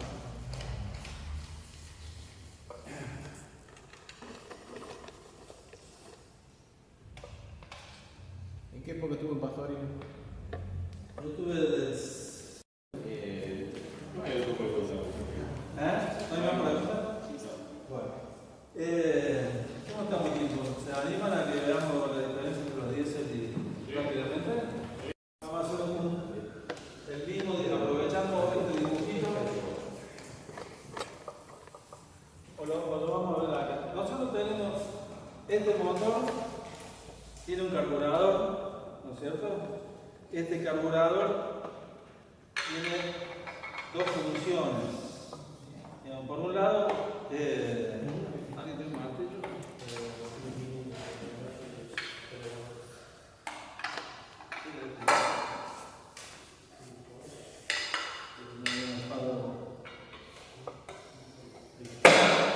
Bueno, el carburador tiene dos funciones. Por un lado, con la pantalla, lo que hace es regular la vena de aire, digamos. El motor, cuando está en ralentí porque le entra poco aire. en el caso de estos carburadores, en un auto cargador entra poca mezcla.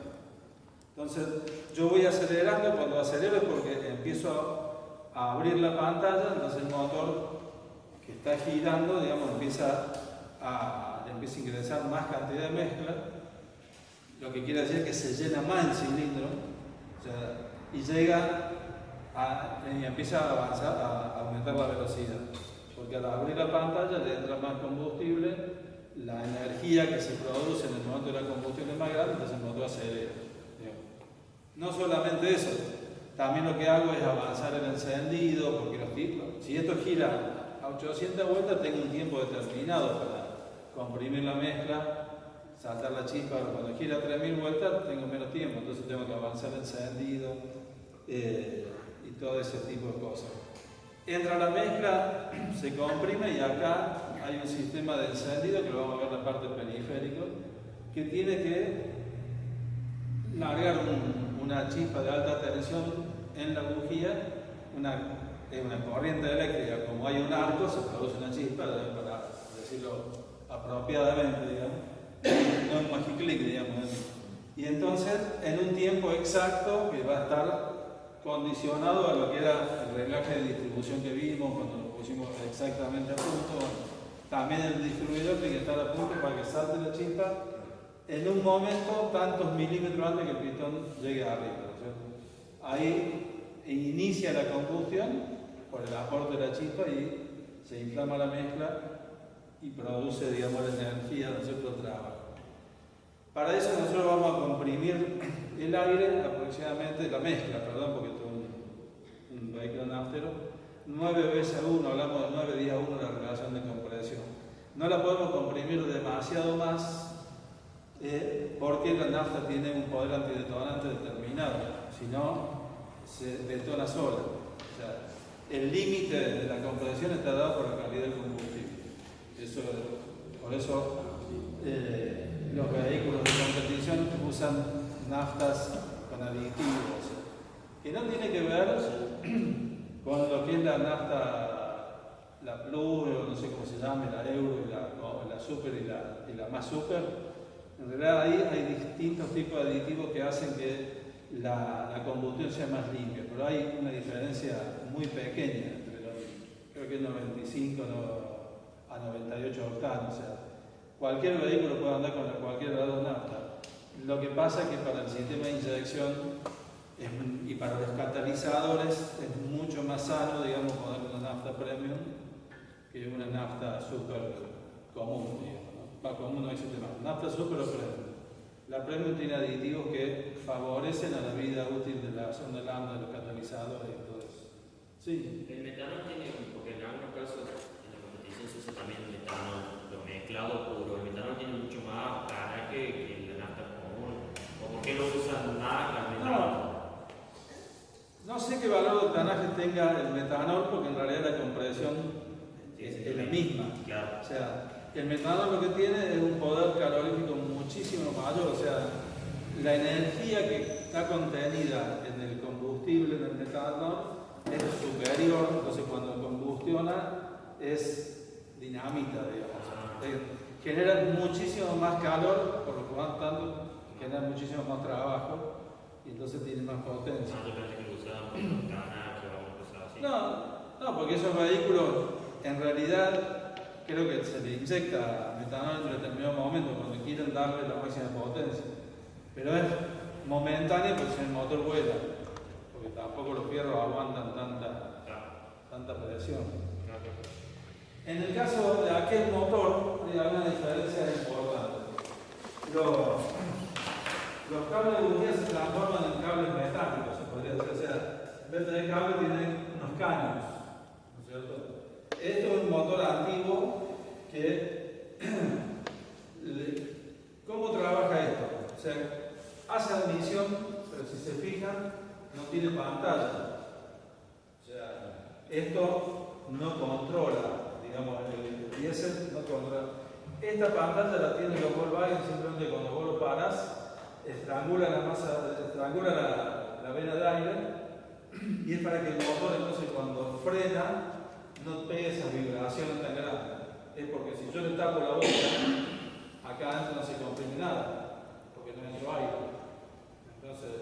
quiero hacer arrancar un diésel, cuando si querés purgar los inyectores un diésel, si querés, yo le tapo la boca y el motor empieza a girar cada vez más rápido porque no está comprimiendo nada. O sea, aquí decir ustedes compriman si hay aire en el cilindro. Si yo le tapo la boca no entra aire, no va a comprimir. Entonces, el diésel no regula la velocidad por restringir la entrada de la vena de aire, como lo hace el nafta. ¿Cómo hace esto? Hace admisión, lo que admite es aire. O sea, acá no hay ninguna mezcla, los inyectores están de este lado, ¿no es cierto? O sea, y la admisión está de este lado.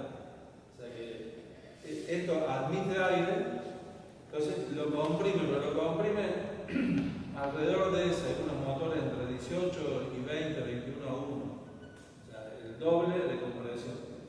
Entonces el aire, por supuesto, va a estar muchísimo más caliente de lo que está en un motor de combustión.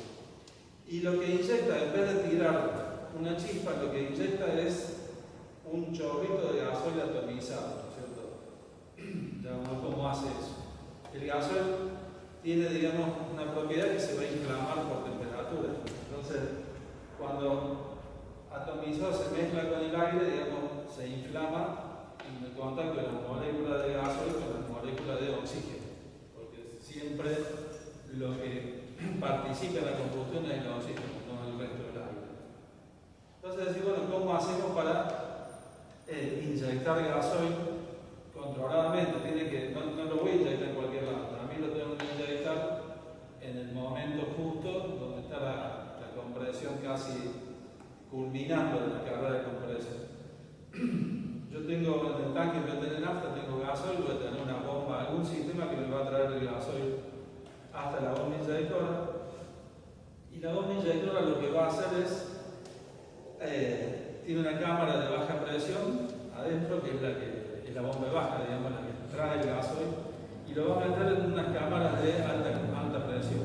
O sea, lo comprimo con pistoncitos, con una bomba vieja, que son rotativas, o sea, hace admisión y tiene una esfera elíptica que, digamos, va a hacer que lo comprima el gasoil, lo manda por los cañitos y entonces la bomba tiene que superar la presión de compresión del gasoil, tiene que superar la presión de los resortitos que hay dentro del inyector. Un inyector se abre después de los 120 bares, o sea, más o menos 120, 140. Entonces, la bomba tiene que elevar el gasoil a 120 bares y entonces ahí, a 120 bares por unos orificios súper microscópicos, va a entrar atomizado. Y ahí se produce la combustión. En los motores más modernos, digamos, estos eran motores que no inyectaban directamente en el cilindro, sino tenían una cámara, era inyección indirecta. Tiene como una precámara, donde ahí se empieza a producir la combustión y después de la precámara sale el cilindro ya en el frente del llano.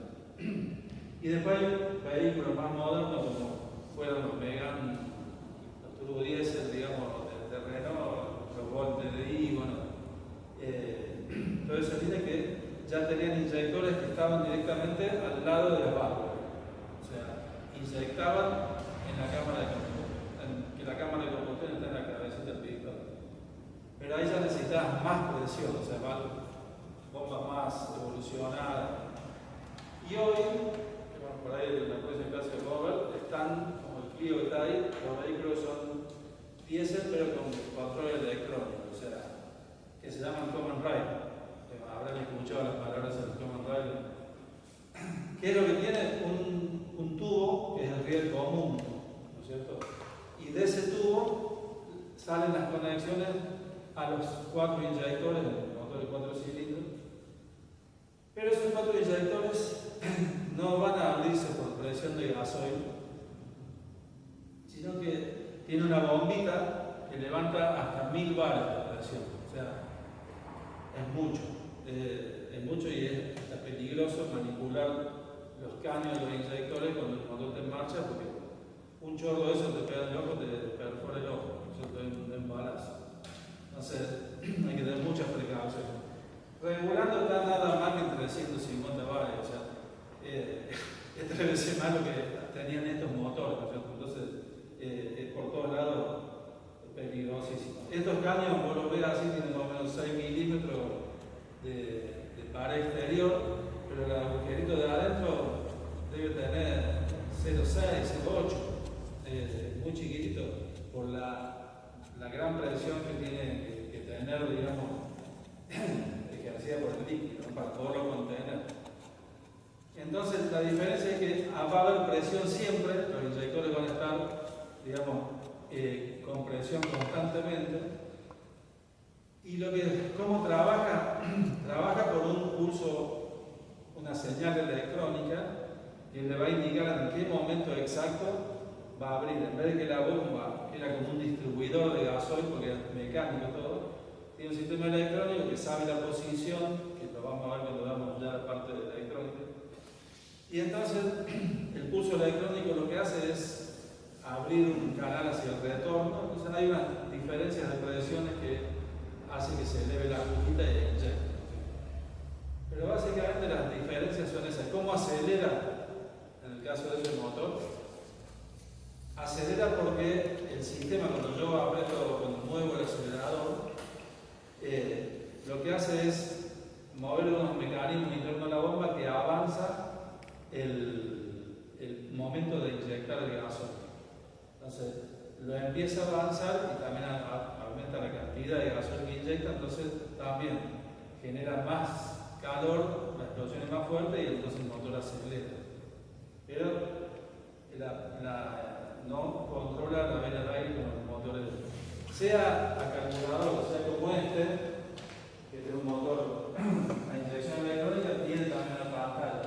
Esta pantalla la comanda un motor que va a trabajar según lo que yo acelere, pero digamos, todos los motores por chispa van a ver que controlan la vena de aire y los motores diésel lo que hace es controlar la inyección de gasoil más, menos y avanzando.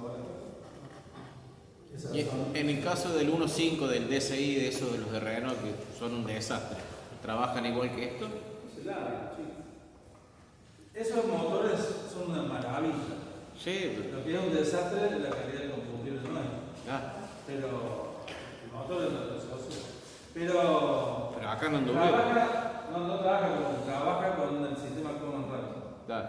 ¿Y el F8Q también le pasó lo mismo? No, el F8Q tiene una bomba electrónica. El F8Q es inyección, digamos, es una bomba mecánica con control electrónico de inyección directa. Fue el paso previo a... Primero salió el F8Q y después saltó al 1.5 DSI. Claro.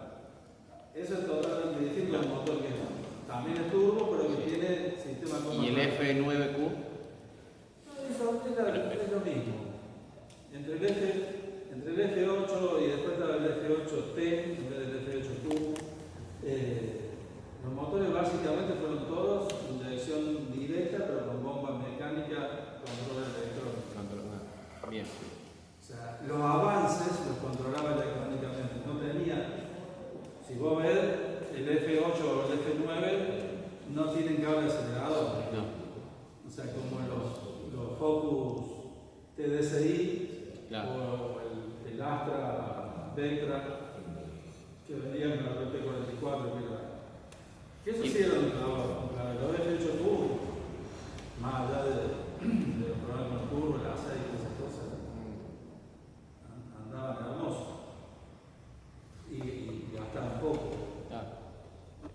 El Renault, el problema principal que tuvo fue la calidad del gasoil, que de hecho muchas Toyota discontinuó los diésel, Honda nunca trajo un diésel en Argentina. Hubo, sabiendo de esas cuestiones, digamos, que las que se venían, ¿cuál era el problema principal? Según algunos ingenieros, tenía que usar, nació el Common Rail y el gasoil que teníamos era el gasoil común, ya con agregados de algunas cuestiones no santas que se meten acá los combustibles. Y el problema fundamental es que el retorno, o sea, el gasoil estaba trabajando casi al lado de la cámara de combustión. El retorno de los motores Common Rail llega a levantar a 80, 90, 100 grados la temperatura del gasoil. Y en el tanque el gasoil tiene una propiedad que es la que tienen los líquidos de freno. Nunca me acuerdo de la palabra, pero son líquidos que tienen la propiedad de absorber humedad. O sea, si alguna vez han ido a una charla técnica de líquido de freno, era una cosa muy interesante. Nosotros no sabemos vender el servicio de cambiar el líquido de freno una vez al año. Nadie lo hace. Pero si vos agarrás tu auto que tiene 2 o 3 años a lo mejor, sacá el líquido de freno y ponelo en una, como si fuera una sartencita eléctrica que te va a medir la temperatura, vos lo pones y va a hervir seguramente a 140, 150 grados, no a 180, que es lo que el punto de ebullición de un líquido común en un 2, 3, ¿no es cierto? Entonces, cuando vos empezás a frenar y los discos empiezan a levantar temperatura, te va a quedar sin pedal de freno porque en realidad toda esa humedad se transformó en gas, ¿no es cierto? En vapor, y perdiste pedal por empezar a ver burbujas de aire. Entonces, el gasoil que pasaba, cuando iba por la rama, se condensaba en el tanque el agua. O sea, venía mucha temperatura, el agua se disociaba, digamos, esa humedad que absorbió, y entonces empezaba a entrar agua a los inyectores. Y cuando entra agua y participa de la combustión, es como que le metiste un soplete al pistón. O sea, los motores se derretían, digamos así. Le pasaba los primeros al Marea TD100, que era un sistema, no el JTD, sino el último sistema de inyección bomba que era parecido. Era un sistema parecido a Renault, pero las derretía las tapas simples. Y era porque ya trabajaban a mucha temperatura, los inyectores trabajaban a 160 bares y bueno, también era un soplete.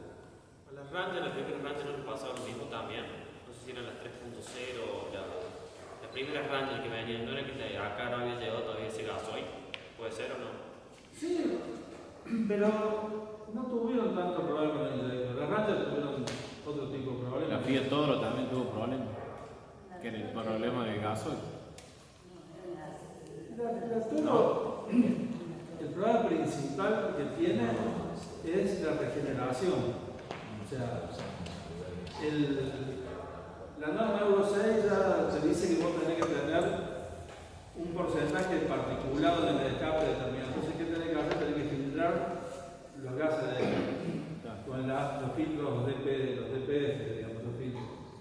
Y ese filtro cada tanto lo tenés que limpiar, pero lo limpia el sistema, digamos, aumentando la temperatura en el filtro para producir una reacción química que libere toda esa mugre, ¿no es cierto? Y se vuelva a regenerar. Y no lo hacía. Lo hacía, lo que pasa es que la Toro en Brasil era automática, y entonces lo que hacía cuando era automática, hay un momento cuando está en regeneración que no te deja hacer los cambios, o sea, la caja decide qué cambio hay, entonces el motor lo lleva envueltado, ahí se produce una doble inyección, cosa que haya mucho calor y se limpia. En las Toro que se rompieron eran todas manuales. En la Toro caja manual, bueno, te enterabas, porque además cuando te vendían del auto no te decían qué era lo que tenías que hacer. Te estaban vendiendo un perno que solo lo hicieron para Argentina, porque en realidad no lo hicieron para el mercado brasileño. Y entonces, ¿qué pasaba? En esa doble inyección el gasoil se pasaba al aceite. En realidad el problema que tenía se fundían porque se diluía el aceite y después iba a pie y yo te decía que vos no sabías manejar. Y bueno, ahí ven el sentido de juicio que se comieron. Pero